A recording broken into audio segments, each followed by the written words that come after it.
fellas? What's going on? Welcome in. So I think this is episode 12 or episode 13 of the 14, podcast. man. Come on. 14? Okay. Hey, man, like my mind's all over the place. You're as bad as Robert Saleh in his math, man. Come on. Dude, so much is happening, man. Like, we're just completely inept offensively. We got Tim Boyle's the new starter. Zach Wilson's down to QB3. Trevor Siemian's now the backup. Yeah, dude, yesterday we were humiliated. Not we. The Jets offense was humiliated. Let me kind of rephrase that. What a complete joke, dude. It was just disgraceful, embarrassing, whatever, whatever term you want to say. It fits the bill. It sucks. What's your take? First off, Ian, good to see you. Happy Thanksgiving to you and your family, man. It's a good time of year to be. Just embrace all that positivity. And I'm so done, dude. Like, they've lost 3 in a row. The season's off the rails, and the moves today should have been made much sooner. The Jets handling the quarterback position is it's organizational incompetence. There's no other way to handle it. From the offseason to Aaron Rodgers' injury to now, the benching of Zach now. It's probably Zach Wilson's last game as the Jet. You would think it has to be. There's no way he should be playing the rest of this year, right? And you honestly look at this organization with more questions than answers. You don't know what the play caller is, what the head coach is, the offensive line's a match. There's so many problems, dude. Like, it's demoralizing. Like the fans deserve better, right? The Jets are currently unwatchable. Like, do you enjoy watching them right now? The offense is so bad, it's unwatchable. Dude, they started the game down 3-0. Like, game's over. Like, dude, like that was it. Yeah, it's I mean, throughout, my life, it's always been like the Jets offense has always struggled. Yep. We've always failed to develop a quarterback, always failed to, like, outside of really like 2015 and like the early days with like Schottenheimer and Sanchez and, the veteran offenses, pretty much, man, like we've always struggled offensively, at least as far back as I can remember. Like, and I'm talking, like I seriously can't remember the Jets ever having like a top 5 offense or, like of course, like again, ground and pound. Like we had a couple like decent years, but no, I mean, what we're seeing right now is just truly like it's just a joke, man. Like I just don't like my buddies that are fans of other teams will laugh at me because it's like, yeah, the Jets are bad, but they don't do anything about it, and like it really just it was super frustrating yesterday hearing Nance and Romo talk about like Hackett being up in the booth and like this was like a big change and stuff for the Jets. It's like this is the change that is supposed to be the on switch, right? The eureka moment for the Jets. Like, okay, just wait. We're gonna wait 10 weeks up until week 11. We're gonna get Hackett in the booth, and then our offense is going to click. Yeah, it's like we couldn't run the ball, couldn't throw the ball. Buffalo was daring Zach Wilson to throw. They still refused to throw the ball deep. Yep. They couldn't protect Zach. They couldn't open up holes in the running game. They were 0 for 11 on third downs. They turned the ball over 4 times. They lost pretty much every major statistical metric to Buffalo, like total plays, total yards, time of possession, turnovers, all these different things. Buffalo, of course, passed and ran the ball more effectively. It was an absolute disaster in what we call like a must-win game. Yep. And you saw like cracks in the defense a little bit, like Sauce Gardner and Quinnen Williams freaking out on the sidelines, which I don't blame Quinnen for. Because, again, this is just like I couldn't imagine being a defensive player at this point in time. And, whatever. Of course, we get the news today. Well, now it's Tim Boyle. It's like, great. Well, we're 2 games below 500. We got Houston, Jacksonville, Pittsburgh, Cleveland, Baltimore, Buffalo, Miami, KC, like all these Vegas, like all these teams taken off in the AFC that are in much better positions than the Jets are. Burrow's hurt, but they're still in a better position than the Jets are. Is it too little too late? I want to hear your thoughts on the whole quarterback situation. And also, too, it's not, to me at least, it's not just on Zach. It's play calling. It's O-line. It's guys dropping passes. It's just sloppy, undisciplined football every single week on offense. I guess, this move, if we get like maybe more production from QB, maybe it provides a spark. Maybe the players rally behind Boyle like we saw with Mike White. Maybe there's something there, but I don't see this move as like the all-time, like, okay, now we're cooking. Yeah, I think my biggest problem is how the Jets have babied Zach Wilson since he's been here. They've coddled him. They've been worried about his psyche, worried about his confidence, and there's never been a threat for him to lose his job. They have to get to 4-6 to do this change. When he's played terrible for 3 weeks, Giant game was bad, Charger game was bad, Raider game was bad. You got to get to this point where you derail your season to finally make a change. And everybody's asked, is Tim Boyle getting first string reps? What's going on with Trevor Siemian? They have to get to this point where they know the players are fed up, the fans are fed up, the media is going to roast them. Then they make the change. I hate the way they handle the quarterback position, dude. I hate it. I just honestly can't take it. So now you say, okay, bring Tim Boyle in. They brought him in yesterday. It was a joke. He was in he was with 29-6. The game was over. The Bills were blitzing like crazy. So that meant nothing. Hopefully he comes in and the offense actually runs. You're like, all right, maybe it was just all Zach. The problem I have with that is I don't think it's just Zach. I think Nathaniel Hackett is terrible. Now, that's just my uneducated fan opinion, but I think there's no creativity. I can predict the plays. They don't stretch the field, which you talked about. The Buffalo Bills were literally stacking the box, a 15-yard little box saying, we're daring you to beat us, and we know you can't. And the Jets played right into it. And what were the big adjustments? Like Saleh was so pompous last week. We're like, oh, you know what? We're going to make some changes. The Michael Carter release was one, but we're going to do other things too. Their big change was what? Hackett in the booth. That was it. I mean, you didn't really see anything else. They had Dalvin Cook and Breece Hall in the backfield once together. The play actually worked. Didn't do that again. There's just nothing to this offense. And then you mentioned the offensive line. Are they even being coached? I don't understand because now I understand Chris Glazer played yesterday, but dude, the guys are running in free. They look confused. What do you do all week long? That falls on the coaching staff. Listen, I'm not the biggest Zach fan in the world. I thought he was done last year. We had to buy into him this year. We just had to try to support him, but it didn't work out. But then you look at the play calling and just the scheme and everything else about it. I have no faith in Hackett whatsoever. I just don't believe in it because it's not a functional offense. It's the worst in football by far. Third down efficiency, red zone, everything else. It's hard to even buy into. And then the other thing, it's receivers aren't getting open.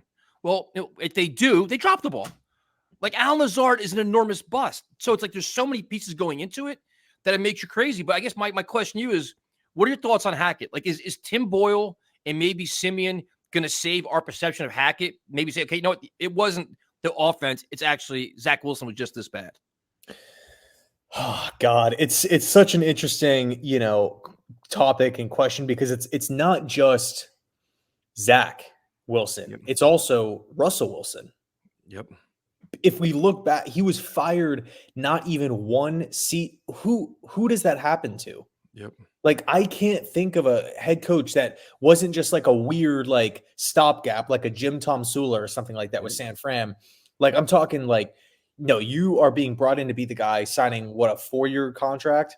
Yep. And you are being let go not even one full season in because there's no accountability. There's no production from the quarterback. There's issues offensively all over the place. It's an offense that has talent.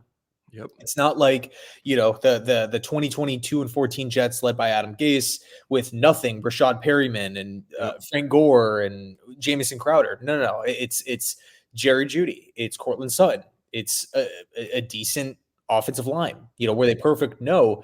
But again, no accountability. It's not just numbers. It's not just stats. And so we look at it from the Jets' point of view. And, I understand that the plan wasn't to play Zach Wilson early on. And it was, the offense is tailored around Aaron Rodgers. It's I'm sitting here right now saying, okay, well, we don't have the future first ballot top 5 quarterback of all time running the offense. Therefore, it's horrible. Aaron Rodgers would make pretty much any offensive coordinator great. Yep, of course.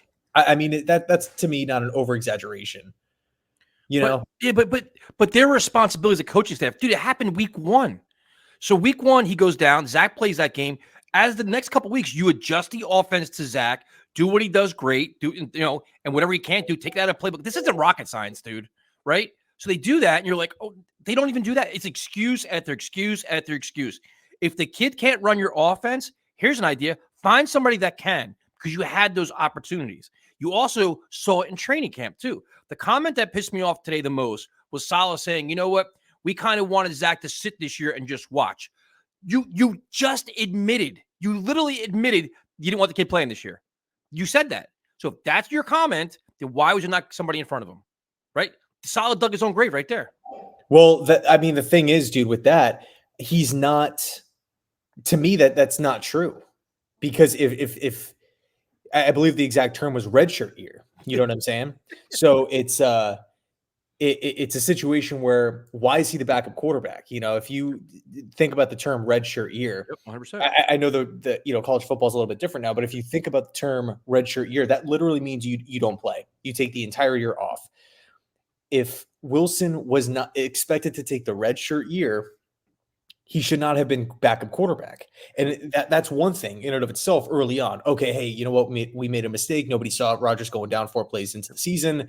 But Joe Douglas has had weeks after that the Rodgers injury, and we've talked about it, to make an adjustment. So I don't personally. So it's either one of two things. Number one, there's a mandate from Douglas, from ownership, that you must play Zach Wilson. Yep. Or number two, the people running the Jets, Douglas, Saleh, whoever, there's simply no foresight. There's no proactive approach. There's no plan B. There's no insurance policy. It's literally our plan is going to work, and that's it. Is it even talked about? Is it even thought about, the idea of Rodgers getting hurt? Yeah, it seems like it was like very arrogant the way they handled it. It was very, very arrogant. And now, to me, there's a lot of pressure on Joe Douglas right now because he better hope Tim Boyle plays well, at least be competent. Because then you have two bad quarterbacks on your team. You got Zach and Tim Boyle. They're both terrible. That's like, what was your vision at the quarterback position? Because it hasn't been good. And then you just go to the play calling just again, because I kind of want to focus on Hackett a little bit where, okay, you didn't expect to have Zach, but you had him in training camp. You know what he can do and can't do. It shouldn't take you all this time to figure out, okay, how do I run an offense? Because week in and week out, we see quarterbacks go down and a guy step in and the offense functions all over the place. It's like the Jets aren't an anomaly. It's like, oh my God, they lost their quarterback. How do they ever play again? It happens every week. Quarterbacks are going down everywhere. And you're seeing guys step up. Offenses still function. To us, scoring a touchdown is a miracle. To other teams, just like they score 2, they score 3. Even DeVito yesterday had 3 touchdowns. I mean, it's not what we're asking for is not ludicrous. We want competence, and they're not providing us competence. And I truly wonder about Hackett. And you mentioned earlier, like Rodgers can make everybody look great. A good quarterback can be a deodorant for so many problems on your team. I'm not so sure about this team because this team has a lot of flaws, a lot of holes, and a lot of problems. And I think Hackett's generally one of them. Yeah, I mean, if you think about the word coach, right? Like you coach somebody, and that's what Hackett is. He's the offensive coordinator. He's an offensive coach. His job isn't just call plays. His job isn't put together a game plan. Right. As an NFL, like this is top of the top. This is the NFL, 32 offensive coordinators in football. If you can't look at your roster, and by the way, we're looking at the roster. It's been the same since the jump outside of Aaron Rodgers going down. Yep. If you can't look at this roster and say, you know what, I might have to bend a little bit. Maybe I have to call plays or do things a little differently than I've done them in the past, or maybe I have to do stuff that I don't really want to do in order for it to work. Then that's what it has to. That's what it takes. As a coach, you need to coach the players and put them in the best position to have success. How many times do we hear about coaches not working out or getting fired because it's my way or the highway? I'm the smartest person in the room. I have my system. You can't fit it. And, the unit's terrible and we all just sink with the ship. Like that's not, you shouldn't be an NFL coach if that's what's going on. Now, how like I'm not going to sit here and pretend I'm there in meetings and stuff like that. So maybe that is going on. But what we do know is that after watching these games every single Sunday, it looks atrocious. It looks confusing. Yep. Again, it's not all on Zach. I mean, his numbers would look better if players just simply caught the ball. If CJ Uzomah wasn't wrapping Max Crosby around the neck on the goal line, maybe we would have had a touchdown before, all these drives, right? Maybe if CJ Uzomah caught the one in the end zone against the Chargers to end the game, right? Obviously, it wouldn't have made a difference loss-wise, but maybe Zach's stats would have looked a little bit better. Penalties, drops, everyone. And you talked about Joe Douglas before. Literally, dude, every single one of Douglas's free agent acquisitions on the offensive side of the football have objectively been disappointing. Yep. Allen Lazard, CJ Uzomah, Dalvin Cook, McCole Hardman, Dwayne Brown, Laken Tomlinson. Am I missing? Turner. Yep. Trying to think of. Conklin's been all right. Yeah, Conklin's been all right, but it's like, all right, what is that? 1 out of 6? That's been okay. But see, then, and the question that's the really a great point, because it's almost every free agent acquisition has been a bomb on offense. So is that a coincidence, or is that an indictment on Hackett and the coaching as well? Like, can they all really be the Randall Cobb? Randall Cobb doesn't even play. That's all the Aaron Rodgers guys they brought in are all been a disaster. But it's like, is it an indictment on the offense, or all these players just suck together? Like, it just seems like it's just interesting, dude. Like, never in a million years I think we'd be having this conversation that we're this bad, but we are this bad. Like, and it's just, you don't know how it's going to get better, because now you don't know what you have at receiver, because they're all like, Cobb's not good, Lazard's not good. The young guys, like Rich Cimini asked a great question to Saleh, and he couldn't even answer it. How could a wide receiver not have a catch? Not have a catch of Zach's 8 completions with no receivers in this NFL? Like, can you even imagine that? Like, that's not even being dramatic. It's just like the basic thing. Like, they were thoroughly outcoached yesterday. They were just, the effort wasn't there on offense. They looked like they were lost, dazed, and confused. And the other thing that you talked about with Downing and Hackett in the booth, why was Zach always on the sideline by himself, sitting on the bench? Like, where's Calabrese at? Like, is anybody coaching this kid? He's dazed, he's confused, he's lost, he's bewildered. And he's sitting there on the bench by himself, like, looking at the fans, look at the sky, this, that. Like, it's similar to last year, man. That's the most alarming thing. Different guys in charge. Now it's Hackett and Downing and Carter, all these guys. Same exact results. It probably worse results. Yeah, I mean, dude, as a fan, you're just kind of waiting for, somebody running the team, whether it's Hackett, whether it's Douglas, whether it's Todd Downing, even, who's going to be the one that just slams their hand on the table and says, enough's enough. This is ridiculous. This is embarrassing. I don't want to be a part of a staff like this. Yep. Let me call plays. I'm taking this over now. Yep. And like, at this point, we've actually talked a little bit about it too, so I shouldn't even say at this point, but it seriously seems like, Hackett offensively is just like, let's we'll try this play, see if it works. Yep. Oh no, it doesn't. How about this one? Nope, this one doesn't work either. Let's just scan through. We'll try this one. That's what it seems like, dude. Like, there's no like methodical approach to anything. I mean, what were the first 5 drives? It was a fumble by Xavier Gibson, which it sucks, but you know what? There's 14 minutes and 40 seconds left in the first quarter. That should not be the game. That should, nobody wants to do that. And also, Gibson's an undrafted free agent, so it is what it is. He's going to make mistakes. Yep. You start off with a fumble. You follow that up with 3 consecutive punts and then an interception. Yep. So 5 drives resulting in no points, 2 turnovers. And then that's not even including the second half and all the problems there. So it's just well, I mean, the fake punt bailed them out. The fake punt completely bailed them out in the first half, because if they don't do that, that's another punt, and the Jets are probably getting blown out in the first half. The first half is getting blown out. And it's almost like, because if I'm being honest, I was saying at that point, before that fake punt, I'm like, take Zach out, dude. He's got to come out. Like, because to me, I'm in fan mode. Like, we got to find a way to win this game. We cannot lose this game, like, by any means necessary. So I'm like, bench Zach. They scored a touchdown. I'm like, well, he's in for the rest of the game. We know that.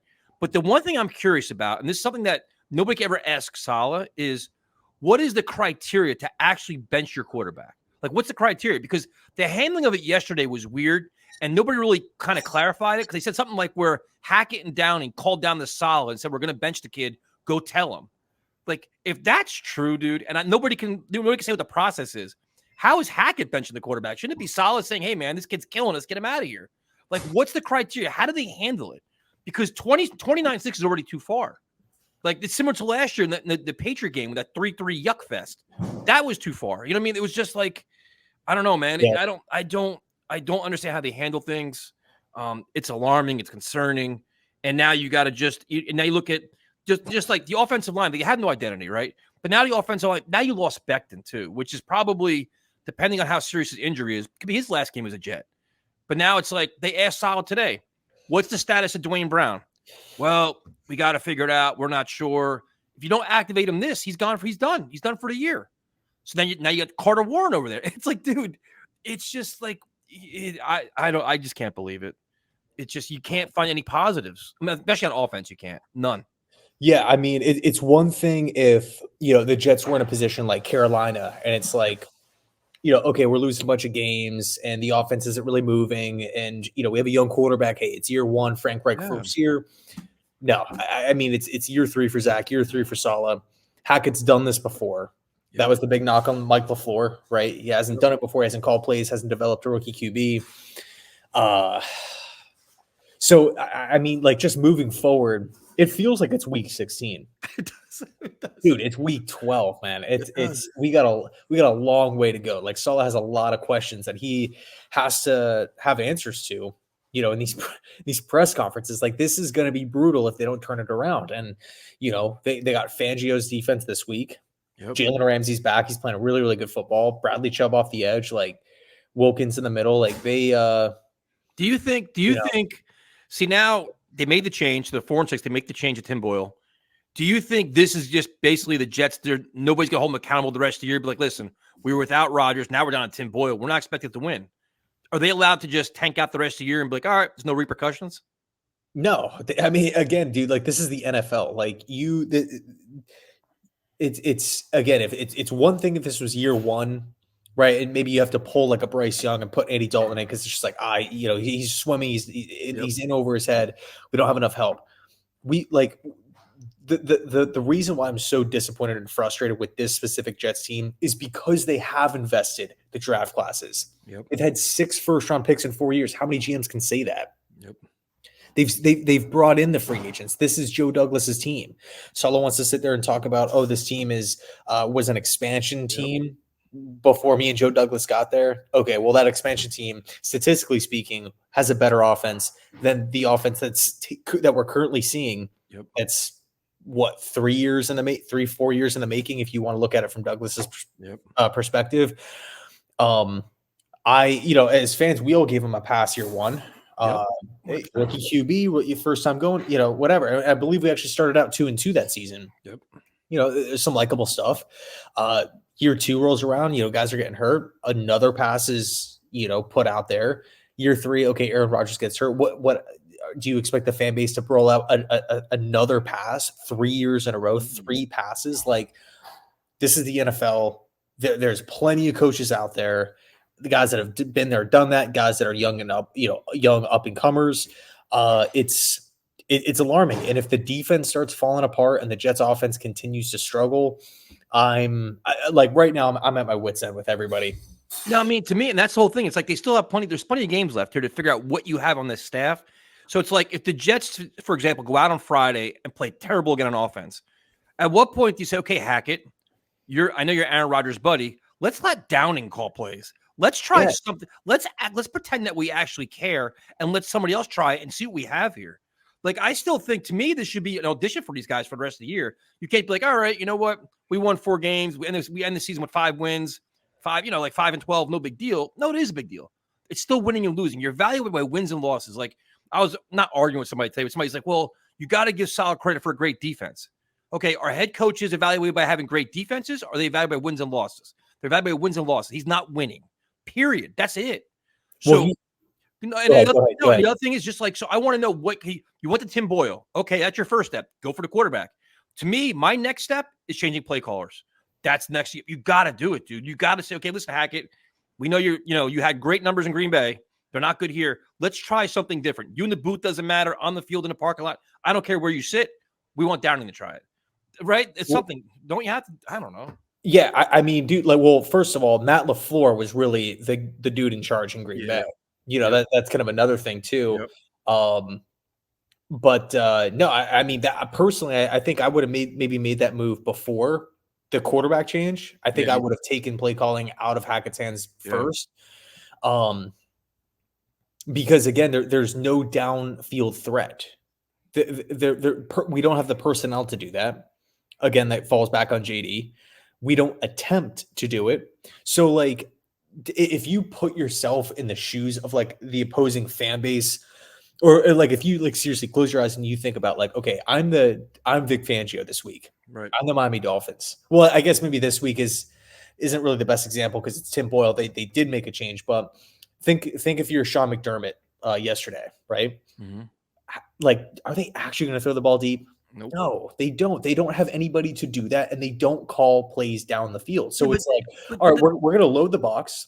We're going to force Zach to beat us on the outside, and our defense is going to take the football away because, and they play good defense and whatnot. Yeah, they might get a couple turnovers. They might sack Allen, but their offense is so below average, so poor that it's fine. All we need is 14, 17 points, and we pretty much got it in the bag. Yeah, but see, and my counter to that is just that was the same way last year, dude. And the minute Zach came out, they went downfield. Mike White was taking the ball downfield. The offense became 10 times more dynamic. So that, to me, is wondering, is this Saleh? Like, I'm so down on everybody, dudes. I'm probably coming off really negative tonight, and I apologize for that. But to me, last year, I thought once Zach came out, the offense completely opened up. Josh Johnson can score, Flacco, everybody was scoring points except for Zach. So then you see it this year's again. Is this Saleh telling Hackett, reel it in? I don't want this kid making mistakes. Keep it really conservative. And now Tim Boyle comes in because they actually do have vertical threats, dude. You have Gibson, you have Malik Taylor. They at least have guys that you can do some things with. I'm not saying you could have used Hardman. That would have been nice. But they have some speed, but they don't even attempt it. So I'm wondering if Saleh takes the reins off, like, you know what, we're 4-6. Let Tim Boyle do whatever. Let's just see whatever. Let him just sling it and see where we go with it. And that's kind of an indictment on him then, man. Like, the coddling of Zach makes me wonder if Saleh's conservative nature was rubbed off on the Hackett, where Hackett had some handcuffs on him. Like, all right, we don't want to call this. We want to keep it reeled in a little bit.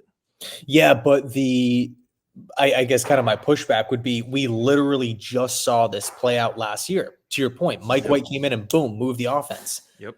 Is the Jets offensive staff, or I guess really the Jets coaching staff, that stubborn to where we literally have the same exact situation that played out last season? Yep.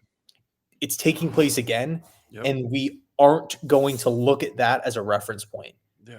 Again, where's the proactive approach? Well, dude, we saw the team go down. We saw the team go down with Zach last year. The team was melting away, and they had to have a crisis to actually get him benched. And it's the same thing now. The seasoning is melting away, and they're watching go down. And it takes a blowout loss in Buffalo where everybody's completely fed up, where you could see the cracks in the foundation now. The defense is getting pissed, arguing on the sidelines, are fighting before half, fighting after the game. Like, everybody's annoyed now. But it should never get to that point, and that's the problem. Yep, 100%. And it's we're looking at the current state of the AFC. All these teams are taking off, right? All these teams are winning games. They're not looking back, and it's like a 3-game losing streak is that's going to put you behind the 8 ball. All these teams are in the AFC: Chargers, Raiders, Bills. You know what I mean? So it's frustrating as hell, and it seems like the front office for the Jets and Saleh to be, to kind of throw him in there.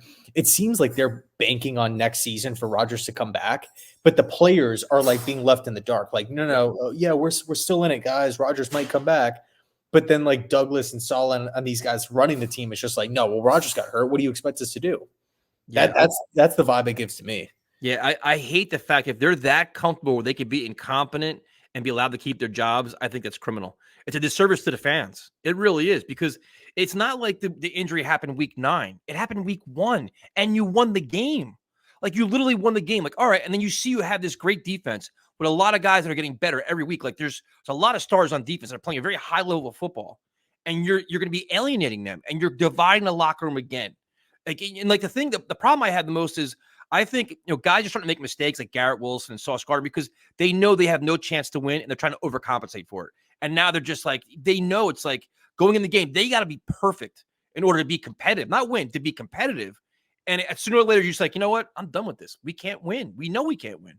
And some guys have more class than others. Like, Garrett Wilson's been a true leader throughout all of it. He's owning it. The players only meaning all this stuff. He's trying. You'd see the win, the losing's taking a toll on him. You could see it. Breece Hall's apologizing to the fans. They know it. And it's just, it's a risky game the Jets are playing, because if you talk about culture and why they come to play for the Jets, what exactly is the culture? They're on the verge of going back to the same old Jets nonsense. You have all the memes out yesterday with Zach Wilson tripping and Zach Wilson and Saleh tackling on the sideline, all this stuff. We're becoming a laughingstock again. That's exactly what we're becoming. Aaron Rodgers can only offset so much. And my biggest problem that I have, again, I know I'm coming off really negative, but the problem I have now is they're going to double down and be like, you know what? We have Aaron Rodgers coming back next year. They're going to sell their soul for next year and be all in. Go get Devontae Adams, do all this, probably for a 1-year run, dude. And Aaron Rodgers is going to be like, you know what? I'm out here later. then we're stuck with what? It's Yep. like you're almost like delaying the rebuild a year. That's all you're really doing. You either got to go Super Bowl or bust next year and hope you win it. Because if you don't, that's it. It's over. The run's over. Then what do? You have no quarterback. It's just. Yeah, I mean, dude, God, I don't even want to talk about next season. To be honest, man, because it's like. But do you have confidence? Do you have confidence just right now? I'm sorry to cut you off, but do you have confidence right now with the entire staff coming back as is with no repercussions of a lost season next year? Like, you know what? It was a bad year. Nobody loses a job. We're all coming back next year. So is Aaron Rodgers. Let's go.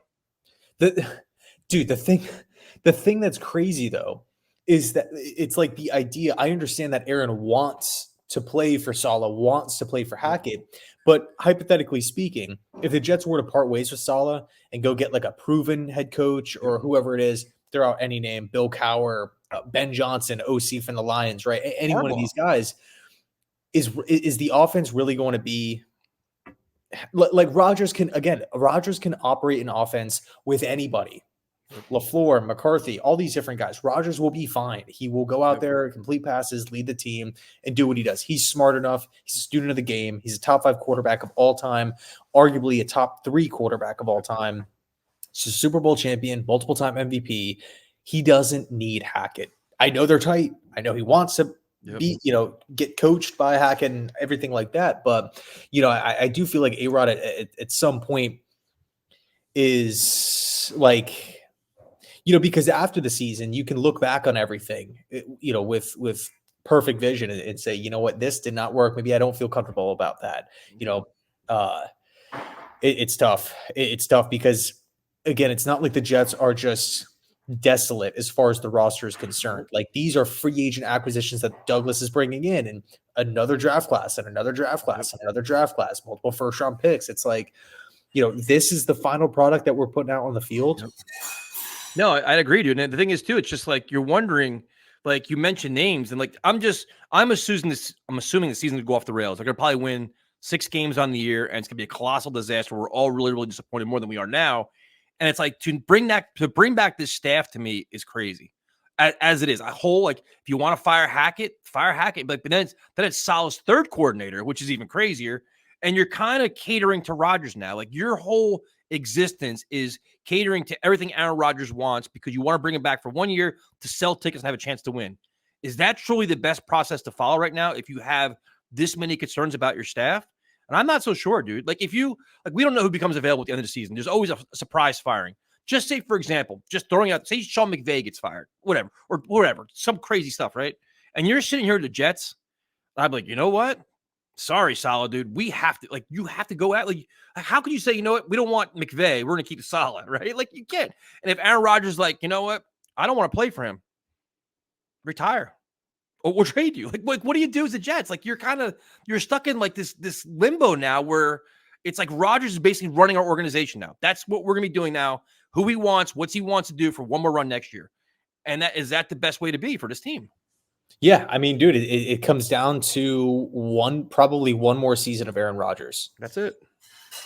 If I'm Joe Douglas or if I'm whoever the next GM that's coming in, I have to make the best decision for the football team. We're not, just like we've been saying on these podcast episodes, it seems lately like we're the New York Zach Wilsons, right? Caring so much about feelings and perceptions. Whoa, he was my guy, drafted second overall. It's like, when will the Jets start caring about football? And winning games? All this talk where, now the Jets can't fire Hackett because of Rodgers. I mean, is there another team in football with this much drama, dude? Cleveland, maybe. But this is what happens when you had to lure Aaron Rodgers here. You had to sell your soul and give up so many assurances. We got Hackett here. You want players? We're going to try to get them. We're going to run your offense. They made him a focal point throughout the building, leadership. They gave him a lot of control of this team, dude. And now he has it. And now, how do you can't relinquish the control, right? Like, how do you can't? It's gonna be hard to do that. Which is why we were making jokes early on where it's like Rodgers is he's co-general manager. He's co-head coach. Because in the end, he does have final say. If the Jets will not fire Nathaniel Hackett, if Joe Douglas will not fire Hackett, or if the organization won't fire Hackett because of what Rodgers wants, then Rodgers is on the same, and they're signing Cobb and Lazard and Billy Turner and all these different guys. Rodgers is co-general manager, pretty much. It's his team. He's the one. I remember when they brought Alan Lazard in. It's like, cool. Did we get better? Yeah. Lazard is like a solid number 2 wideout. But I'm thinking about like the roster and kind of just like how it was set up with like Wilson on one side, Corey Davis on the other. It's like, man, Alan Lazard, Cobb, it kind of makes sense because we traded Elijah Moore. But like Lazard, I don't know. It's kind of a weird fit. And it's just like, oh, why do you think that happened? Because it was just another, probably a ploy to get Rodgers to come to New York. So, I mean, Douglas has really dug himself deep into this predicament. But at the end of the day, if you just operate in a realistic world, knowing where we're at, knowing who we are as a football team, and moving forward with the best interest of the football team as far as winning games is concerned, then I think that's the way to go. Don't worry about the egos and the personalities and the contracts and the draft status and this and that. Media says this, player says this. Just, I like how the Raiders are operating under Antonio Pierce. I like how the Lions are operating under Dan Campbell. It's just, we're about winning football games. The players that want to play, the players that want to win are going to play. Anthony Lynn, right, who's the former offensive coordinator there last year, wasn't going to get done. Dan Campbell took over, fired Lynn, took over play calls, promoted from within Ben Johnson. It's just, I'm done with the drama. I'm done with the drama with this football team, man. It's like a TV show, dude. Like you're watching the same episode every week with this offense. It's like nothing's going to change until their backs against the wall and the season is like on the brink of being over. No, and that's the problem. And the other thing too, it's just like, I know like they're like, the Jets are smart. Whenever they're getting this much negativity, they start releasing their own narratives to certain members of the media to kind of pass their story along. And now the new one's like, well, they had so many injuries on the offensive line that destroyed the offense. They can't compete like that. I'm like, well, look at your offensive approach going into the season. Like they took a lot of calculated risk going into the season. You had Mekhi Becton, he hasn't played in 2 years. Dwayne Brown coming off an injury. You went bargain basement with Connor McGovern at center. Laken Tomlinson hasn't been good, right? AVT's coming off an injury. Like we talked about it. We did a show, dude. And the thing with the offensive line was a lot of ifs. If this guy can be healthy, if. We talked about it. Took a lot of chances. They went for Orlando Brown. They didn't get him. They had that one big swing. Didn't come up. They came, oh, we're good. Billy Turner was the move. They got Schweitzer and guys like that. They didn't bring back Herbig. It was just a lot of decisions they made didn't work in his favor. But now it's like, oh, we have too many injuries. Okay, well, injuries, everybody has them. But I don't think Joe Douglas should get a pass. I really don't think he should get the pass for this. No. He doesn't, because, it's like a lot of moves he's made, whether he was catering to Aaron Rodgers or not, have not worked out, especially in terms of spending money on free agents. It hasn't worked out. Now, he's been smart giving away good contracts where it's always given out in 2 years. Like, it's like 2 years you can get rid of him, whatever else.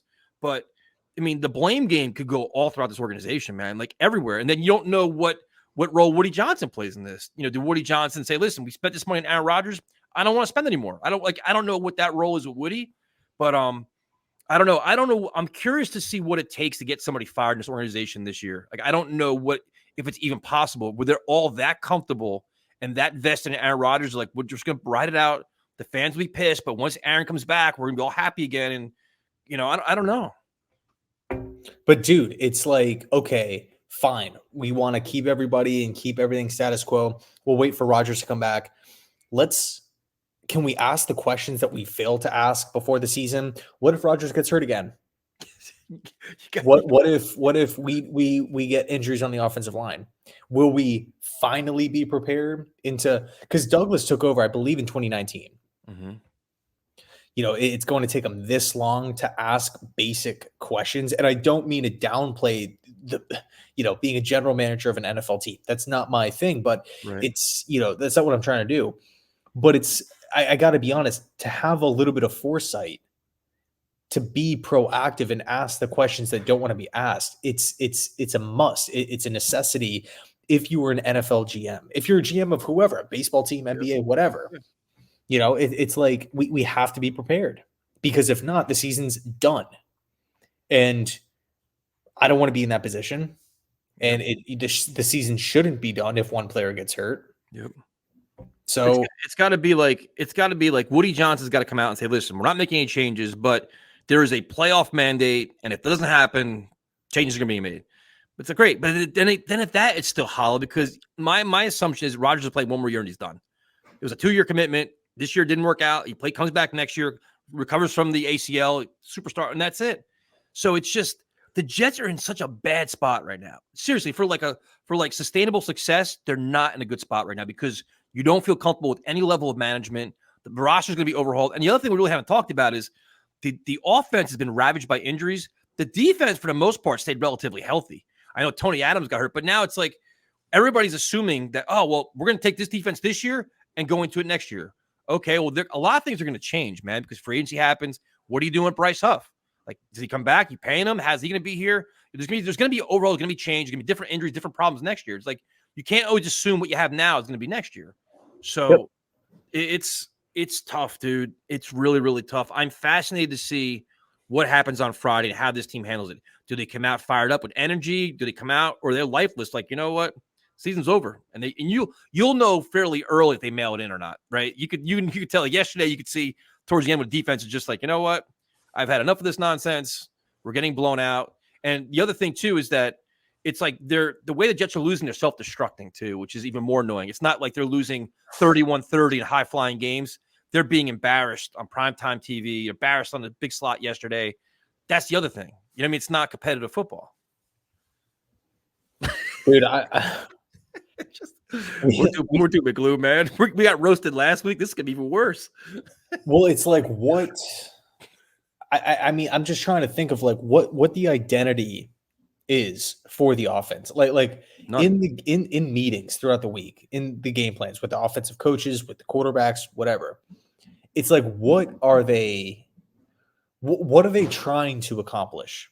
Like, if all goes well for a Hackett ran, Zach Wilson ran offense, what does that look like? Nothing down the field. Yep. It's just weird.